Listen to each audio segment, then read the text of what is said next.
Welcome to KC Home Buying on a Budget Buyer Workshop. I'm Franny Knight, and Ryan Wooden is here with us from I Love KC. And we are going to be focusing this buyer's workshop tonight on down payment assistance, kind of credit assistance for those of you that don't feel quite ready yet to buy a house, feel intimidated around credit and assistance, and maybe it's not affordable to you. Hopefully, we can give you some things to think about. Maybe it won't happen right away, but maybe there's some things out there that could be helpful to you. Maybe you've heard of some of these programs already, but maybe we'll give you a few more that will be helpful to you.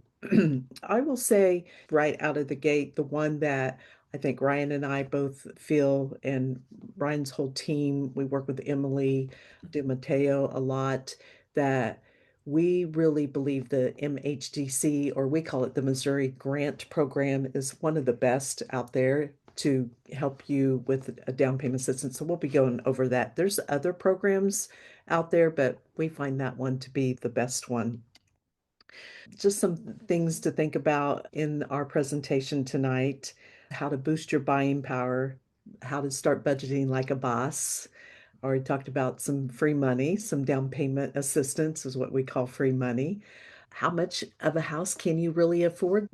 Sometimes you actually can get pre-approved from a lender, but maybe that's not what you can afford. Maybe your monthly budget is less than what you actually get pre-approved for. So we're going to help you get a range of what you can afford.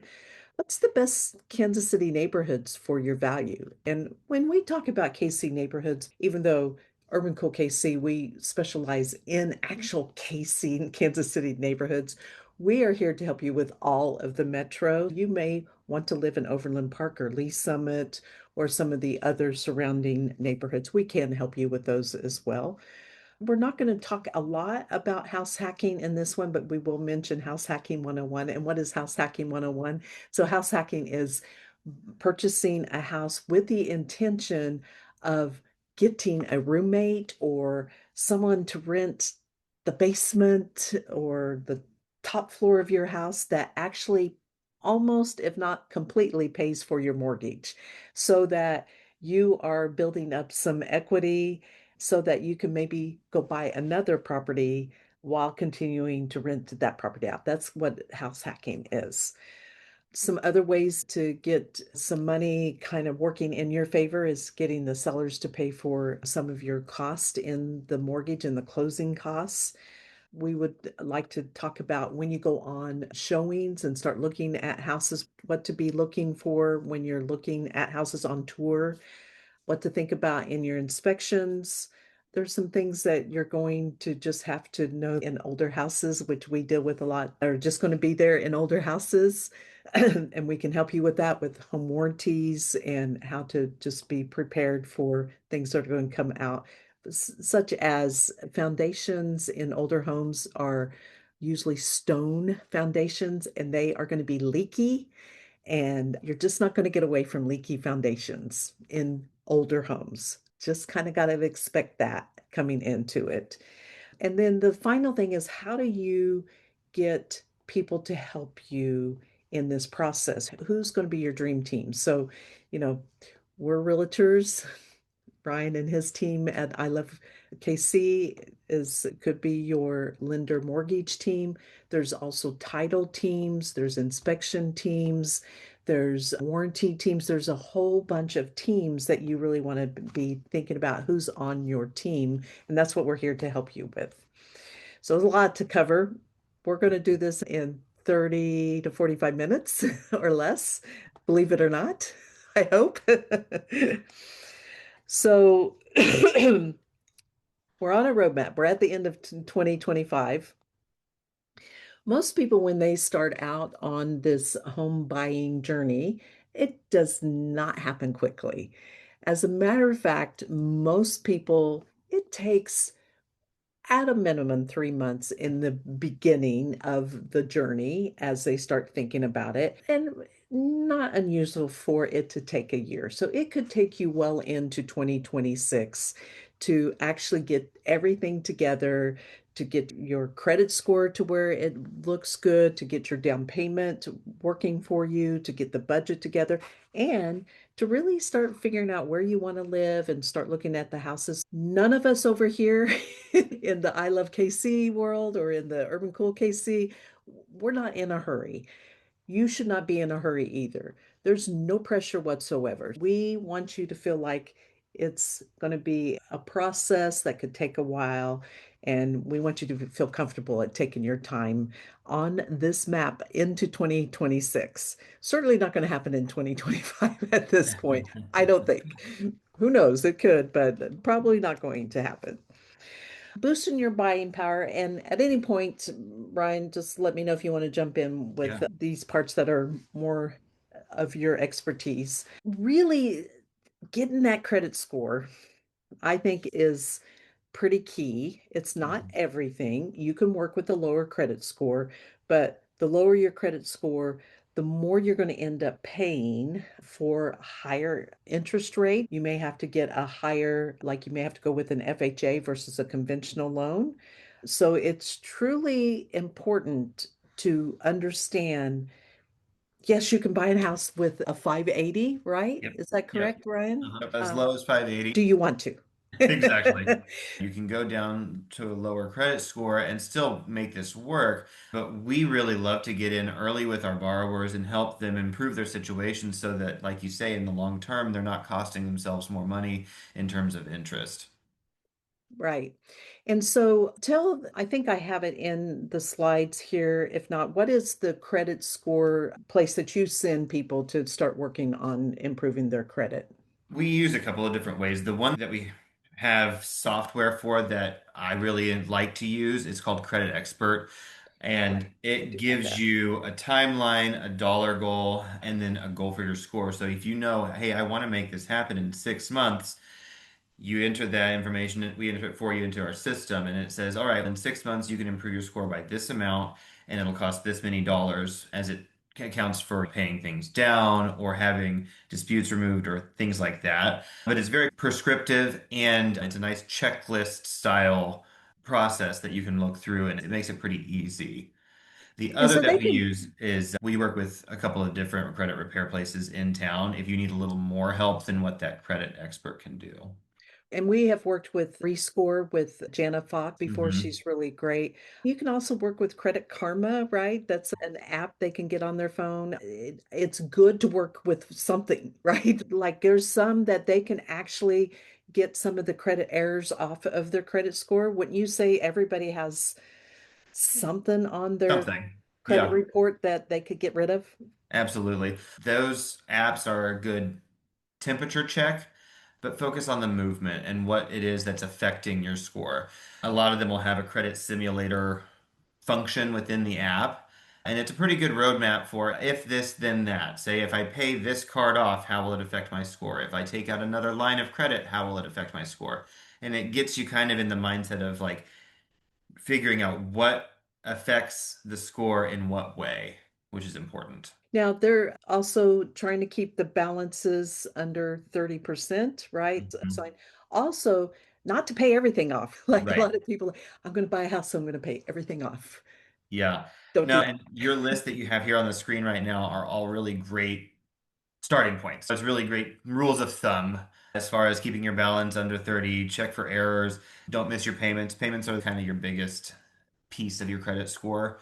Authorized user is a really great tool you can use, especially if you have a shorter credit history, because that affects your score.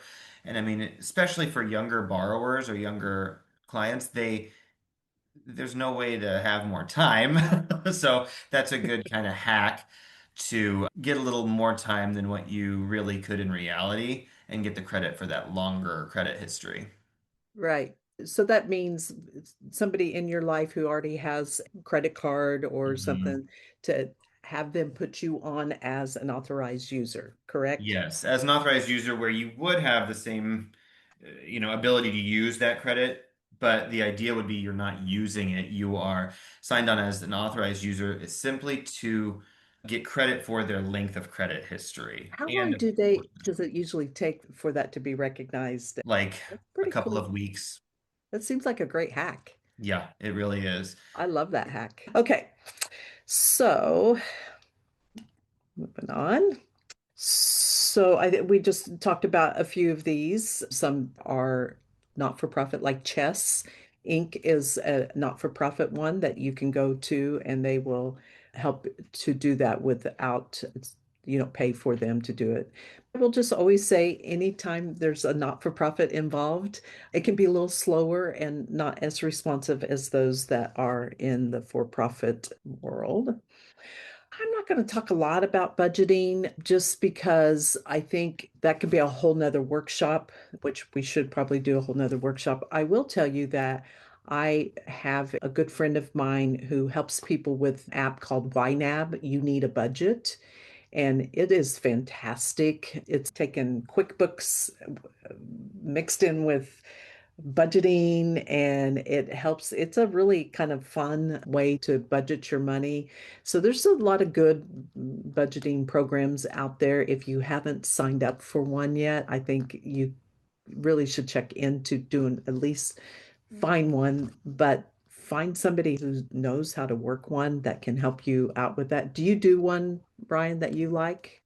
I use a spreadsheet just for myself, but I just wrote down YNAB because I think I'd like to look into it simply to help clients as they're getting started or as they're working through, because that's a big piece of the puzzle, even after you buy.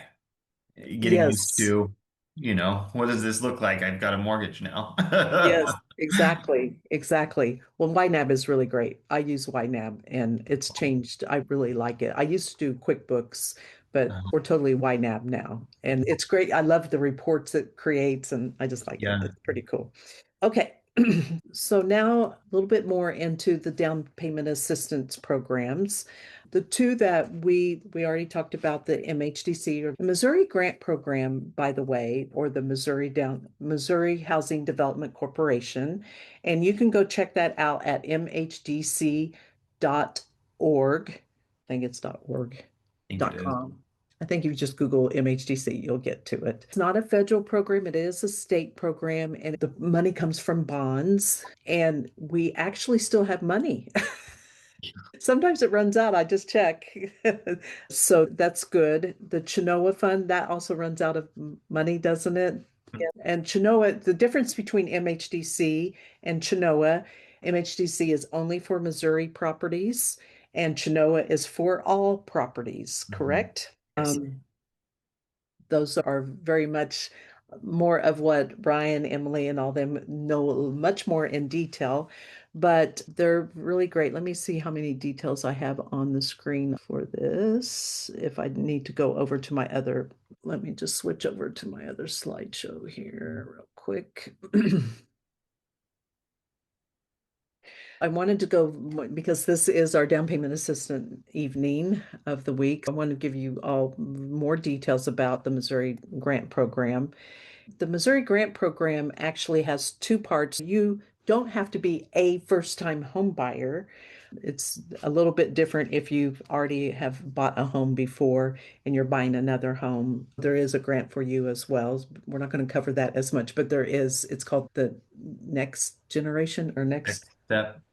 Next Step. Next Yes, step. Yep. thank you. Next Step program.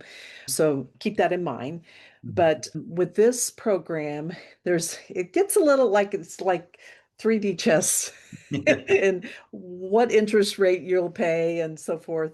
The Missouri Grant Program has targeted areas and non-targeted areas. Essentially, the targeted areas are areas in Missouri that have the income is lower and rents are higher, and it's by census. We'll pull up some of the census numbers. You may not be able to pick it out on your own. Sometimes either lender or realtor can tell you what the numbers are. We kind of know basically the areas in the city that is a target area. So if it's in a targeted area, and you are going to bring your own down payment assistance. So when we say no DPA, that means you are bringing your own down payment.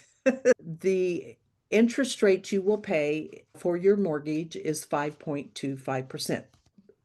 And these are based on an FHA loan. You can do a conventional loan with a Missouri grant as well. We're not going to cover that tonight. That's a whole nother category of a Missouri grant. So we're just going to talk about FHA here. So again, FHA, you can have as low as a 580 credit score. With if you are going to accept the down payment assistance, the Missouri grant people will pay up to 4% or 3.5% for your FHA down payment and another 0.5% going towards your closing cost.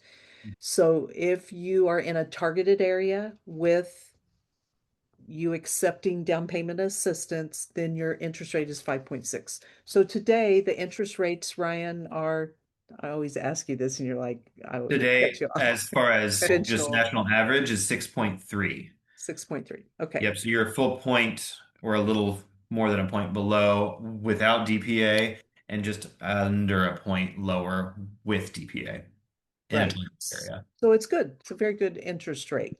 If you are buying in a non-targeted area, and I'll just tell you right out of the gate, you're more likely going to buy in a non-targeted area. There are not a lot of targeted areas. They're just kind of spotty across the metro in neighborhoods. It's based on census tracts with lower income, basically. So most people are, it's not always the most desirable areas. You can find them though, because we know Trustwood, I think it's Yeah. maybe college students who rent over there, is a pretty decent neighborhood. We're going to show you an example of a house there. If you buy in a non-targeted area and you are bringing your own down payment, then the interest rate will be 5.875%. If you are in a non-targeted area and you accept the DPA, it's a 6.25 interest rate. So you're back up to where the regular interest rate is at that point. But you're still getting help with your down payment assistance. That's the key to this, is you're not having to bring down payment. Now, a lot of people, there's other money that you have to bring to the table with closing cost ends up being about 3%. About. You also can, with the help of your realtor, negotiate that into the sales contract to ask for the seller to pay for your closing costs. They're paying for their own closing costs as well. So you just got to keep that in mind. Sometimes they will do that, not always. So you have to keep that in mind. You may have to bring some other money to the table other than just the down payment. Now, the minimum credit score for, so for FHA in general, you can have a 580 credit score, but for the Missouri Housing Development Corporation, you have to have a 640 to qualify. Your debt income cannot be more than 45%. Debt Yeah, I mean, to income to ratio is, to break it down as simply as you can put it is your revolving debts that you have to pay each month. So being your credit cards and things like that, maybe it's a car payment, things like that are all figured into your debt to income ratio. So if you make just say $100,000 and your yearly expenses, your yearly debts equal up to less than 45% of that or $45,000, then that's your debt to income ratio. It's debts over income, just as simply as it can be. And we figure that for our clients whenever they apply for it with us. So we'll ask for bank statements and things like that. It's not because we want to look at, did you go to McDonald's yesterday? It's so that we can figure out what is your debt to income ratio and what can we get you approved for, what we're figuring out whenever we ask for bank accounts. yeah. I think that's something people are not aware of if they've never bought a house before and gone through this process. They know about credit score. The debt to income is something that is new for people who Yeah. haven't done that. And so that's something they have to get used to, realize that they may have to cut it out. Well, it is sometimes a reality check of like, what can I afford? Or am I living outside of what I feel like my means are? Or what am I spending money that I don't need to be spending? It's a good reality check. I know for whenever we bought our first house, that's how I felt. I said, oh, well, I guess I'm spending more than I think I ought to. Right, But right. it can be a little jarring for us to say, hey, we need to look at your bank statements. And you go, oh God, I don't want them to see that. We don't care how many shoes you buy. Also, part of the minimum requirements is you can't go above a gross annual household income limit. I'm going to show you that on the next slide here. It's based on an 80% income. It's divided into non-targeted area versus targeted area. Then you can make up to 111,400. If it's you, spouse, and a child, three plus people, or you and two independent people, then you can make up to 128,000. That's in non-targeted areas. It goes Mhm. up in a targeted area. So you can make 133,000 for one to two people and 155,000 for three plus people. Yep. And keeping in mind that's household income for everybody that's in the household. Right. So if it's you and a spouse, then Yep. your joint income can't be more than 111. So Right. it's if it's you and a dependent, Same story. yes, so yeah, it kind of changes in that way. The homes that are eligible are single family homes, owner occupied duplexes that are 5 years or older, so they can't be brand new duplexes, condos or townhomes, double wide mobile homes, modular or manufactured houses. They have to be attached to a permanent foundation, so they can't be on wheels, Hmm. hooked up somewhere. It can't be a tiny home being moved around. Homes must be outside of a 100-year floodplain. So there are floodplains in Kansas City. I know exactly where they are, most of them. Not all of them, but most of them. And then the maximum purchase price that you can buy. We normally don't run into this, to be honest, but most people who are seeking assistance for down payment assistance are not going past these limits. If you're looking to buy a more than $500,000 home, then these are your limits. You can't go past those. So we just talked about the current interest rates, and these change. They're not static by any means. We're constantly looking at them, and they do not change like week to week or day to day. We don't know. They Right. change. We just have to go and check and see if they've changed. This is accurate as of today as Okay, well. good. Thank I you. will say the Fed funds rate changed. It dropped another quarter of a point today. So I could see there being a change coming soon, depending maybe on the next Fed meeting, which is probably foreign speak to most people. But that's what affects these for the most part is that the bond rate. Yes, I think most people are starting to get that. Tune in. Powell, Jerome Powell, Yeah. They're that Trump tuning wants to in. fire. But he's not going to. He'll be Uh, retiring in May, so there. yeah. So the targeted areas again are based on census, and these numbers you see, the 0007, 0010, we have a website, and I think Ryan, you guys have your ways that we can look up a Mhm. house Mhm. and see whether it's in those targeted areas. So you just have to ask us and we'll look it up for you. Yeah. So a house that is in a targeted area, It is still current. it is. Yes, ma'am. So it is in a targeted area, so that's why we picked it. And it's Trustwood. And Trustwood is, I'll pull it up on the map for you all. It is, I call it it's a university neighborhood because it's very close to UMKC. So UMKC is, let me get my bearings right, not too far. Oh, it's actually Truce Plateau. My apologies. Trucewood is up a little bit farther. But Trucewood is also in a targeted area. E2 being that close to Brookside. So it's kind of plain on the outside, but it's got some nice, cool features on the inside. And it's a four-bedroom, two-bath, which is fantastic for 234,000. Mm. A good price. So we wanted to show you the math on this of how it would look with a conventional loan versus a, a loan using a FHA and an MHDC. So if you were to borrow for this with a conventional loan at 20% down, your down payment would be 46,980 at 20% down.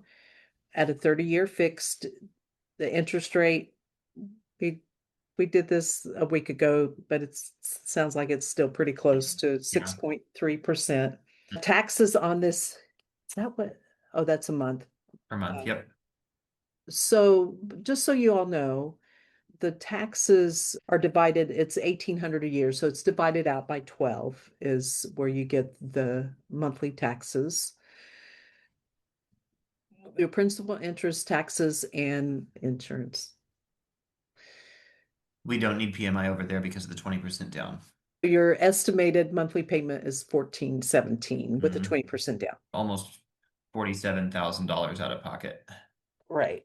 Hmm. And with an MHDC, because it's a targeted area, no down payment. So you're bringing the $8,222. Your interest rate would be 5.25%. Again, the taxes stay the same. So your monthly payment would be 1506.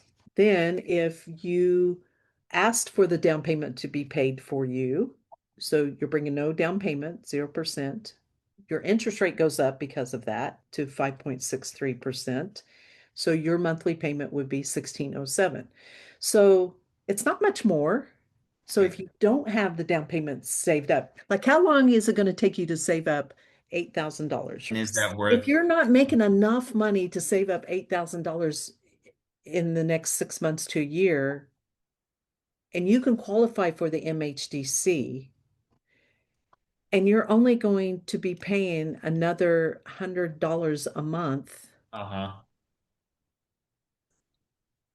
Yeah, it's all about weighing your options because this example that you're showing here, you essentially walk out of the closing table not having spent a dime, and then you wait 2 months until Oh, your wait, first we forgot that I show the 100. PMI. You are paying another 105 for mortgage insurance. Anytime Mhm. you're not paying 20% down on whether it's FHA, conventional, MHDC, it doesn't matter.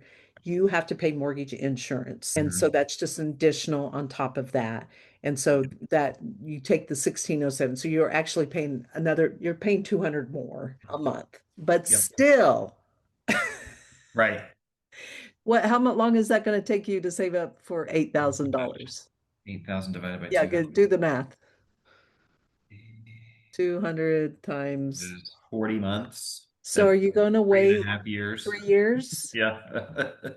Why? That Right. doesn't make any sense. I mean, Right. and I think people sometimes don't, like, I got to keep saving for my down payment now. This is happening right now as we speak. Ryan, I helped a woman buy a house it's going on the market this Friday. So you can go check it out. There you go. 2019, she bought this house in Truce Lake, Uh, 1400 East 28th Street. 1400 28th Street. 3 bedroom, 2 bath. It was rehab. Yeah, it was all right. She put a little bit of work into it. Now, she bought it for her daughter who was going to pharmacy school at UMKC. She thought it would be better. Her daughter got two roommates. This is called house hacking 101. yeah. She paid $240,000 for this house in 2019. Her roommates each paid $1,000 a month to rent a room, essentially. They're in pharmacy school. They were fine with that. It paid her mortgage. Her daughter didn't have to pay anything. Yeah. We're going to list the house for 310,000. She owes 190 on it. After commissions and closing costs and all that, she will walk away with out of that house with $80,000 in Wow. equity. So what's my freaking point? Right. Get in. Get 5 years in. later, you're waiting 3 more years to save up $8,000 for a down Yeah. payment Right. because you If you can't. had waited the time it took you to save that $8,000, you would have missed out on $80,000. Exactly. And Right. look, we can't guarantee that. Look, Right. we don't know that the houses are going to definitely go, but on average, houses over time accumulate 5 to 6% in appreciation, Yearly. just in general. I feel like the news is all about right now how unaffordable houses are. It's all over the place, unaffordable. Mhm. And then I see a house like this one that we're talking about right now. This house, I've shown this house. This is a great roommate house. You literally could have one or two roommates. It's close to Rockhurst University, it's close to Mhm. UMKC. You could truly pay your mortgage. I told you we talk a little bit about house hacking, not much because it's not what we're here for. And at 234.9 in 5 years, it go up enough, sell the house, get a little bit of equity out. It could be the same scenario, but if you're Oh, waiting to save your $8,000, yeah. okay, I made my point. Okay, so let's get back. There's 30 slides in this slideshow, so we're not going to cover them all. You got to know what your affordability is, right? You have to know where is like we just gave you a way that you can get down payments. Can I afford a $250,000 home? Can I afford it? Where do I start? You've got to Mhm. figure that out and you've got to go to your mortgage company. So ideally it should be around 30%. Is that right? Is Typically, that what yeah. you guys? I mean, we stretch up a little bit from there usually anymore. But what I like to tell people that are new to the process is, we like to back in. Whenever we say, yeah, you're approved for $400,000, that doesn't make a ton of sense most of the time because you're used to a monthly cost. So we usually will say, okay, so what do you feel comfortable with at your monthly expense, right? And then we can back into the number from there and say, oh, I'm comfortable with this amount. We say, well, it gives you this amount to play with when you're going to shop. And that feels a little more accessible for most people most of the time. So you have to, we've talked about when we did the scenario, the taxes, the insurance, you've got to include those in that. Also, you have to consider utilities that should be considered in your budget and your maintenance fund. We always encourage and we like to negotiate in with the offer a home warranty that will cover some of the maintenance expenses. We Mhm. also will work with your inspections to make sure you can get as much of the house in as top shape as you possibly can. It's not going to be 100% in top shape. It just doesn't happen all the time. If it has an HOA, we have to consider that if you're buying a condo or townhouse. Most of the houses, if you're working with us in the urban core of Kansas City, most of the neighborhoods do not have HOAs. Mhm. In general, you want to set aside 1 to 2% of the home value annually for maintenance. That's just a general rule. So, one thing that we're really good at is helping you to find the budget-friendly neighborhoods that still have lifestyle value for what you're looking for. We actually have a GPT, a chat, and it's called Historic Guides of Kansas City Neighborhoods. If you have not joined our Urban Cool network yet, you've got to go join our Urban Cool network. It's free. And when you're in our network, if you go into our classroom, there's a couple of GPTs. One is the Urban KC neighborhoods.